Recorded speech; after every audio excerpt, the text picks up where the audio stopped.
Bonjour, dans cette vidéo, nous allons définir la loi normale d'espérance mu et d'écart type sigma. On dit qu'une variable aléatoire x suit une loi normale de paramètres mu sigma, qu'on va noter n mu sigma carré. Si la variable aléatoire y, qui est égale à x moins mu, le tout divisé par sigma, suit en fait la loi normale centrée réduite. Alors pourquoi on fait le lien avec la loi normale centrée réduite? Tout simplement parce qu'avant qu'on ait la possibilité d'utiliser la calculatrice, on avait simplement des tables de valeurs pour la loi normale centrée réduite, et donc dès qu'on avait notre loi normale, en fait, on se ramenait donc à une loi normale centrée réduite pour pouvoir faire les calculs à l'aide des tables de valeurs. Qui a des propriétés, comme on l'a déjà dit, hein, donc l'espérance de x, ça correspond à la valeur de mu. Donc en fait, c'est quelque part, c'est la moyenne. La variance en fait, c'est sigma carré, et l'écart type, hein, c'est tout simplement sigma. D'où le nom peut-être qu'on a choisi pour le paramètre de la loi normale. Si x suit une loi normale de paramètre mu sigma carré, alors elle admet comme densité de probabilité une fonction dont la courbe représentative est en cloche. Donc c'est comme la loi normale centrée réduite, sauf que cette fois-ci, on va remarquer qu'il y a un axe de symétrie qui n'est plus l'axe des ordonnées, mais qui est en fait la droite d'équation x égale mu. Donc bien sûr, on va admettre certaines choses, hein, notamment que cette fonction continue et positive, et l'aire sous la courbe pour x variant de moins l'infini à plus l'infini est égal à 1. Bah oui, parce que c'est une fonction de densité, donc il faut que justement la fonction ait ses caractéristiques, c'est-à-dire continue, positive, et que l'aire sous la courbe soit égale à 1. Et puis une dernière chose, une dernière fois, c'est que la courbe est symétrique par rapport à la droite d'équation x égale mu. Ça c'est très important, on va le voir pour déterminer des propriétés. On va pouvoir en déduire donc des propriétés, hein, des propriétés qui vont, vous allez voir, ressembler beaucoup à celles qu'on avait vues avec la loi normale centrée réduite, sauf qu'ici, l'axe de symétrie, c'est la droite d'équation x égale mu. Donc justement, x est une variable aléatoire qui suit la loi normale de paramètre mu sigma carré, et a sera un réel.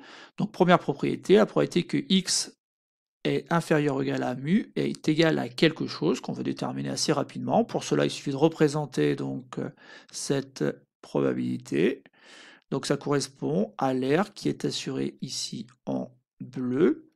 Et donc cette aire-là, on comprend assez facilement que c'est la moitié de l'aire disponible, et que c'est aussi égal à la probabilité que x soit supérieur ou égal à mu. Et tout ça, bien sûr, ça vaut 1,5. Donc voilà, hein, puisque tout simplement, on partage en deux l'aire disponible, et que c'est une aire en tout qui est égale à 1. Deuxième propriété qu'il faut être capable de retrouver, donc c'est la probabilité que x soit inférieur ou égal à mu moins une valeur petit a, donc je peux représenter donc comme ça, hein. Donc c'est inférieur ou égal, ça veut dire que x prend une valeur plus petite, et donc que ça correspond à cette partie que je suis en train d'assurer en vert. Bon, alors du fait de l'axe de symétrie qui est là,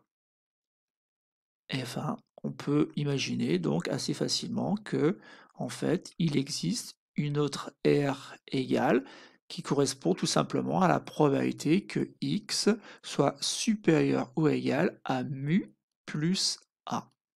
Donc ça, c'est du fait qu'on s'écarte de moins a d'un côté et de plus a de l'autre, et comme la courbe admet un axe de symétrie, on peut en déduire que donc les deux aires sont égales, et que donc les deux probabilités sont égales. Et enfin, une dernière propriété que je rappelle, qui est pas forcément liée à la loi normale, hein, mais qui est très très important dans les exercices. Donc c'est voilà, c'est la probabilité que x soit supérieur ou égal à a, et donc je peux la représenter en assurant cette partie-là. Et donc ici, il faut être capable de dire tout simplement que cette aire-là, en fait, c'est 1 moins l'aire qui reste en blanc. Autrement dit, ici, la probabilité que x soit supérieur ou égal à a, c'est 1 moins la probabilité que x soit inférieur strictement à a. Une dernière fois, hein, p de x inférieur à a, c'est la même chose que p de x inférieur ou égal à a, car on est sur une loi continue, et la probabilité que x prenne la valeur a, c'est 0. Et pour terminer cette vidéo, on va regarder ce qui se passe si on joue sur les paramètres mu et sigma de la loi normale. Donc ici, j'ai représenté la loi normale centrée réduite, puisque les paramètres mu est égal à 0 et sigma est égal à 1. Donc maintenant, je vais faire varier mu. Et donc, quand je fais varier mu, en fait, ici, je constate en fait que la courbe en fait se déplace comme si c'était par translation. Voilà. Donc en fait ici, la courbe garde quelque part la même forme et se déplace simplement par translation. Je vais la ramener un peu par là. Voilà. Et maintenant, regardons ce qui se passe si maintenant on joue sur l'écart type. Et bien, si je joue sur l'écart type, notamment en l'augmentant,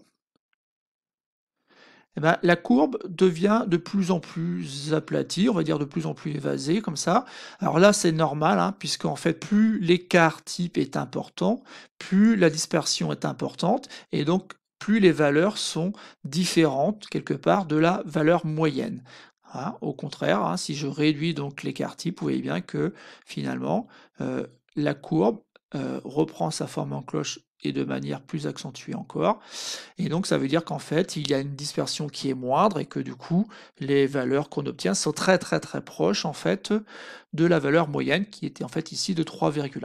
Donc c'est tout pour cette petite vidéo. Le reste, vous allez le découvrir dans les exercices.